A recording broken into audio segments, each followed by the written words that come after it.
Hi, my name is Mark and today I want to show you Uprising: The Curse of the Last Emperor.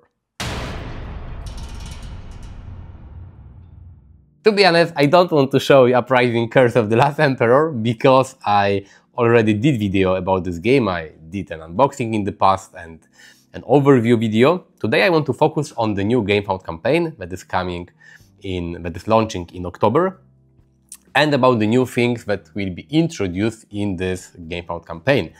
One of the most important new things is the True Solo Mode expansion. And now you may wonder, why do you need a True Solo Mode expansion? Because Uprising already, the base game can be played solo. But with this new solo mode, you can play with just one faction. Previously in Uprising, when you wanted to play solo, you had to use two factions to play. Now they adjusted the rules, they introduced some new components. Not a lot of them, but some of them, and you can play through solo. So in a second, I will briefly tell you what Uprising is about if you have never heard about this game. I will briefly introduce you to the gameplay, then I will tell you about the new stuff, the playmat that you see here, the solo mode components, and in the last part of the video, I will show you the GameFound pre-launch campaign, so we can talk about the new stuff, the old stuff, and what Nemesis Games is offering to players. So let me tell you what Uprising is about. So this is Uprising: Curse of the Last Emperor during my solo game. Today I will try not to focus on the basic rules, because I already made a video like 2 years ago about the base game. I explained how to play the game and what the game is about. Today I will rather focus on the brand new True Solo Mode that is being introduced in the current GameFound campaign. But for those who don't want to watch my first video about Uprising, I will briefly tell you what the game is about. You play as a faction that is fighting against Legion and against Horde. You have two enemies in the game. Legion is represented by this like purple miniatures and purple buildings. Pink, depends which color you see. And Horde is represented by those fluorescent green standees and curses like this, and you have skeletons in the game. And the thing is that those are the best, I think, board game standees that I have ever seen. They are really beautiful, as you can see. That's why I wanted to show you the game like this and not from the top-down view, because if you look at the standees, they are made from like plastic. They are really, really cool. But your goal is to survive and to maybe not defeat, but to overcome the forces of Chaos Horde and Imperial Legion. And your goal is, in the end, to score more victory points than both of these factions. Because the cool thing is that this is like a 4x game, because you will explore, you will expand, you will fight and do the typical 4x things. But this is a cooperative game. So normally if you play with other people, you will fight together. You will have to cooperate, you will have to fight those evil forces together, because the goal in the multiplayer game is that all players need to have more victory points, or each player needs to have more victory points than Imperial Legion and Chaos Horde to win the game. But the other cool thing is that the Legion, the like purple enemies, and the Horde, the green enemies, they also fight with each other. So there are situations on the game board where those two factions are on the same hex and they will fight with each other, and each of those factions will score points independently. You have your faction. What you can see here, this is like not the basic version of the game, because I have some like deluxe faction trays like this that help you to organize everything. I have some like painted plastic curses instead of standees, some fancy additional resource tokens, but don't worry, the rules of the game are the same no matter which version or which upgrades you have. You have your faction. This is your faction and your player board, you can say. You have your hero that is represented by a specific standee on the board. This hero has got different stats like might, magic, elite and guile. And your hero is represented by a standee, and you will use the standee to move around the map. The standee is not considered a unit, so your hero cannot fight, but your hero can give some bonuses and special abilities and powers to the armies that fight in the same hex as your hero. Here you have your faction board with different units. You will pay for those units. You have 3 different resources. You have plunder, you have salt, and you have food. You will spend those resources to build different warriors, you can say, different units. Each unit has got different combat dice that will roll in combat. Some units are like archer units and some are melee units. So it depends. You have your havens. Those are like your, you can say, villages, your cities. You will place those havens on different tiles to create your cities, and those havens, they give you victory points, they give you resources, but they also allow you to produce new units and new army in those havens. So you will have to expand around the board in order to score more points and like expand your influence. And here you have all the actions you can take. You can move, you can trade, you can command, explore. You have some market actions, you can do quests. I will not go into all those things here. As I said earlier, watch my previous video. But basically you have your army, you have your hero, and you will use your hero and armies to move around the board, fight with enemies, because for fighting enemies you will get victory points. You will uncover new terrain and new hexes. They have different abilities, they give you different resources, different bonuses. You will play the game. The like regular game lasts 4 chapters, like 4 huge rounds. But in the rulebook you have many options to make the game shorter. I have the rulebook, I can show you, shorter or simpler. This is the rulebook, also really well made. Here you have different difficulty settings. You can choose the length of the game. You can play 2 chapters, 3 or 4. You can choose different difficulty, and according to your chosen difficulty, the setup of the game will look a little different. So this is pretty cool. But, okay, one more thing. As I said, you have quests that you can fulfill in order to gain some bonuses. You have those huge enemy miniatures, the Horde and Legion, because Horde and Legion, they have also some like minor units. You have, for Chaos Horde, you have the skeletons. For Imperial Legion, you have those garrisons, those buildings, and you can fight with them. But all those factions, those 2 factions, they have like those champions that look like this. They are more powerful, and each of those monster units has got a separate card with different dice, with different power and different abilities. Of course, you have a lot of items that you can acquire during the game, items that you can buy from the market and use. Each hero has got a deck of separate feat cards. They are like ability cards that you will acquire during the game, and they give unique powers to your hero. The base game contains 4 different factions, so there's a lot of replayability, because those factions in the game, each faction has got different units, different heroes and different hero abilities, so they play pretty much different from each other.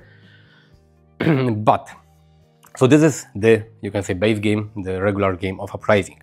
The thing about Uprising is that if you wanted to play solo, in the like previous editions of the game, you had to use 2 factions.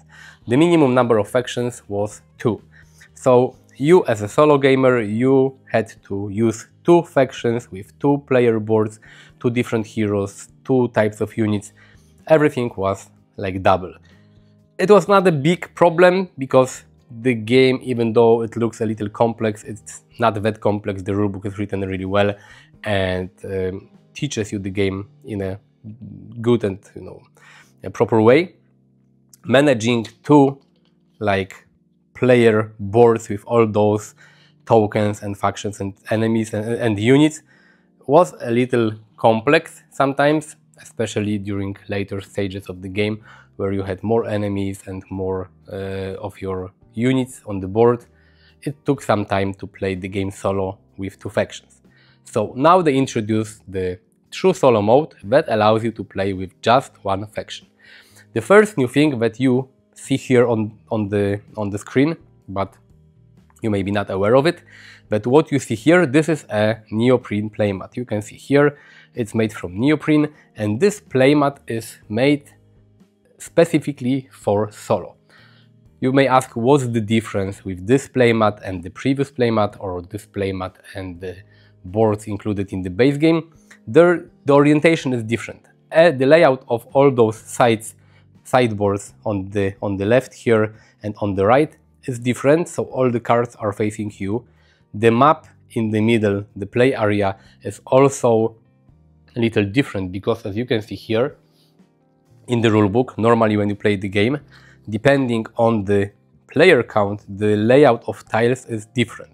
And in the solo mode, the map is also more like it's a little smaller, so you as a player, you have a bigger chance to explore everything.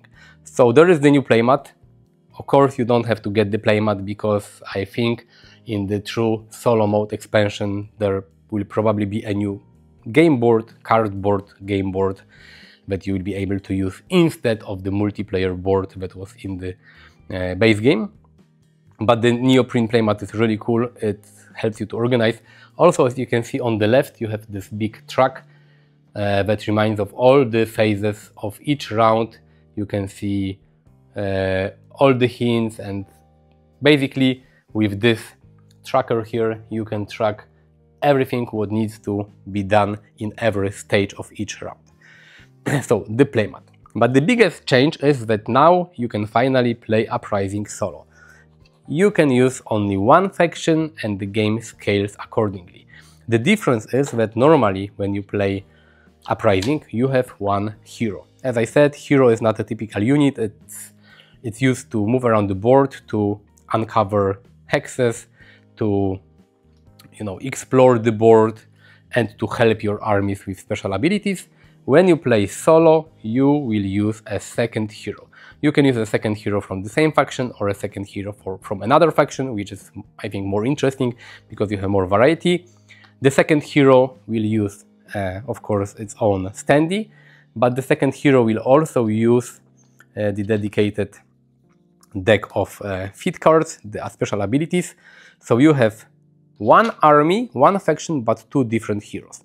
So this allows you to be more flexible and move more around the board. When you play solo, you also have more action points. Normally you have 8 action points represented by those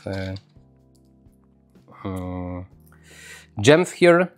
When you play solo now, you will have 10 of them, not 8. So you have more action each round of the game, each chapter of the game. Another new thing is that in the game, Legion and Horde, they will score a little differently, because at the end of each chapter, normally there is the Chaos Graveyard and Imperial Graveyard. I don't want to go into any details, but the scoring conditions after each chapter for Imperial Legion and Chaos Horde are a little different.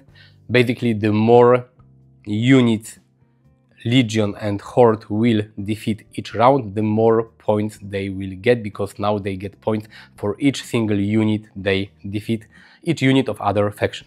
But the biggest change, I think, also is this brand new chapter deck. Those are the chapter cards. There are 4 chapters in the game. As I said earlier, you can play a shorter game, but the regular length of the game is 4 chapters.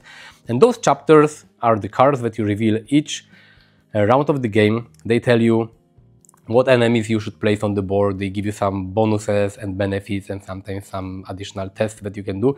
But basically they tell you what enemies you have to place on the board and what is the threat level of those enemies. And now you have a brand new deck of those chapter cards. You don't have to, or you cannot use the chapter cards from the base game. If you want to play with just one faction, you have to use this new deck. And you have cards for chapter 1, for chapter 2, for chapter 3, and for chapter 4. And this is cool because this, those events, those event cards, they are scaled for playing with just one faction. So this is pretty cool. But basically, to be honest, the rules of Uprising when you play solo are not that different from regular game. The main difference is that those factions, those enemy factions, they score a little differently. You can play with a second hero that you add to your basic hero of your faction. You have more action points and you have this dedicated event deck for solo survivor, but the other rules are basically the same. You play the same amazing, great Uprising Curse of the Last Emperor game. This game is in my top 10 all-time favorite games, and I have to say that this is cool because now playing with one single faction is more convenient. I always prefer a true solo mode where I can play with one hero, with one faction, than to need to play with more. So I will tell you. So now you know. So now you have an idea how the solo mode plays. You also have an idea how the game plays, I hope, if you have not played Uprising. But again, I encourage you to watch the unboxing video of this game, all those boxes on my channel, and the previous video where I explained the rules in more details. But basically this is how you play Uprising, and most importantly this is how you play Uprising with this new true solo mode. Uprising was my game of the year of 2023, and 2 years later it's still one of my favorite games. It's in my top 10 all-time favorite games. Amazing 4X game, cooperative game that plays solo really well. So I'm really happy that Nemesis Games will launch this new GameFound campaign. So the players that never played Uprising can get the base game, they can get expansions, and people who maybe have the base game can get the expansions they miss. But also the new stuff is here. So now I will show you the GameFound pre-launch page. So let me show you how the GameFound page looks like. This is not the campaign yet, this is the pre-launch page where you can already see a lot of details and a lot of updates, and you can basically see what the campaign is about. Let me show you what's here. This is for people that don't know Uprising. You can read about the game, about the gameplay, basic mechanics and so on. You can already see the legendary big box, because this campaign is not only for the solo expansion but also for the big box. So this is how it looks like. Information about the game, about gameplay highlights, asymmetric factions, engine building heroes, all the things that you already know if you watched any of my previous videos or this video, the previous section of this video. Dice combat, replayability, I agree with everything. 10,000 backers. Here we have the information about the legendary big box. It looks like this. It's got trays, it's got different drawers. Here it says that those modular trays also serve as in-game organizers. So this is pretty cool because you can take them straight from the box, place on the table, and it speeds up the setup time. But you will be able to see this box in a second in more details. True solo mode, this is about the true solo mode, new expansion, new game board, smaller game board, solo calibrated events. You can use the other expansions with the solo mode, so this is pretty cool. But let me show you the updates, because this is what's important. The first update tells you about the treasure chest, some additional bonuses and some add-ons, maybe not add-ons but bonuses that you will get for free, if I'm not mistaken, if you back the game. Rebels treasure chest, it contains new ideas for legions, hordes, quests and stuff like this. They will probably give more information about it during the campaign, but the update number 2 tells us more about the solo mode, and this is pretty cool. You can read about it. I will leave a link in the description. Right now I only want to show you what's here. Tighter battleground, the battleground is smaller, 20 new solo events, dedicated setup for solo, and all in one box. Maybe it will fit in the box, I'm not sure, we will see. So this is pretty cool, a small short video, stretch goals and so on and so on. In update number 3, you can see the big box in details, because Nemesis Games made this video where they show you how it looks like. This is of course the prototype of the big box, all the drawers or the components, the trays. This looks pretty cool. Of course, a big box like this is not convenient if you want to take this game with you somewhere, to a friend, to a game night. But if you play at home, this is great. It saves setup time. Everything is well organized, because right now my Nemesis is in 3 different boxes. You can see space for everything. It looks really nice, but watch this video alone at home. It's 3 minutes long. You will see everything, so this is pretty cool. And now here you can see how it looked like during development. And the last update, the most important one, I think, is the fourth one, when they tell you that the campaign starts 7th of October and they give us some prizes. I already made this video that you're looking now earlier without this update, but then on 23rd September they published this new update and I thought, okay, let's re-record it so I can show you the prices and the pledges. So this is pretty cool. This is Units of Azul, small expansion that you will get with the game for free, just like Treasure Chest. If you buy the game, you will get this Treasure Chest for free. You have different pledge levels, Legendary, Gameplay, Veteran, but they are more detailed here. Uprising pledge, 129 bucks. You get the Treasure Chest, you get this Units of Azul expansion for free, and the base game with 4 different asymmetric factions. This is for someone who wants to try Uprising but never played it. Of course, this can be played solo, not the true solo, but the basic solo mode works here. Gameplay pledge, all different expansions that were released in the past, with all the small expansions as well. Still not for the true solo players. Legendary pledge, it's got, but let me check something. Does the Legendary pledge contains the... yeah, okay, so this contains of everything. Solo, faction, tri-solo upgrade pack. Okay, so this contains this as well.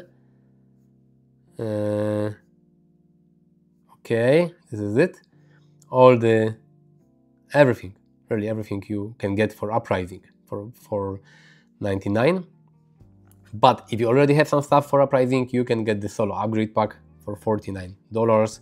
You get the expansion, the new faction board, plastic faction board, because the one that you have seen in my video here earlier in this earlier section of this video was designed for multiplayer. This one is designed for solo. As you can see, you have on the left and on the right side you have those space for 2 different heroes. Pretty cool. Big box pledge, the big box with the treasure chest for someone who wants the big box. Veteran pledge, a lot of pledges. Big box and the solo upgrade pack and the treasure chest for someone who wants everything new and already got the previous expansion. Check those pledges for yourself. You have this convenient here, this illustration that shows what you get in which box, what expansions you get and what expansions you don't get. I bet that during the campaign as add-ons you'll be able to get all the other smaller, bigger expansions that were released. The campaign launches on October 7th, so visit the GameFound campaign and check it out if you are interested in Uprising. So if you ever wanted to play Uprising, this is the good moment. If you have the game but you want the previous expansions, now you also will be able to get them. But if you also want to play Uprising solo, you can play the base game without any problems, but if you want the true solo experience, definitely visit the GameFound campaign and get the true solo expansion, because it's really cool. It doesn't overcomplicate game, it doesn't give you a lot of new rules. Basically, it makes the game a little simpler for solo gamers because you can focus on your own faction. So that's basically it. I love this game, it's a really great game, and if you love strategy co-op 4X games, you should definitely give this game a try. And follow, the game on GameFound and check out the campaign when it launches. Let me know in the comment if you played Uprising or not. I can imagine that some of you already played this game. Let me know if you played this game solo or multiplayer. Of course, visit me also on my social media. All the links will be in the description, as well as the GameFound campaign for the new expansion. You will find the link also in the description. Thanks for watching. See you next time. Bye.